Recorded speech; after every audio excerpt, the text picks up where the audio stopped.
नमस्कार. श्री स्वामी समर्थ सर्वांना.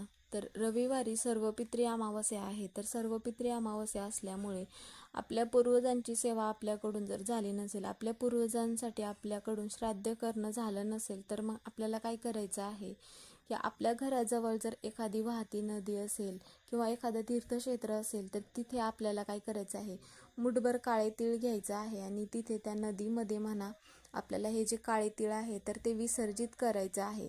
कारण की आपण पाण्यामध्ये ज्यावेळेस काळे तीळ विसर्जित करत असतो तर पाण्याच्या ठिकाणी आपल्या पूर्वजांचा वास असतो, म्हणून आपल्याला काळे तीळ पाण्यामध्ये विसर्जित करायचं आहे.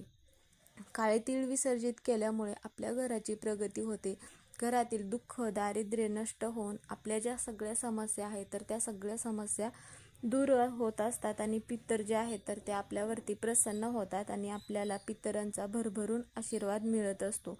म्हणून मग आपल्याला सर्वपित्री अमावस्येच्या दिवशी काळ्या तिळाचा हा एक आवर्जून उपाय करायचा आहे.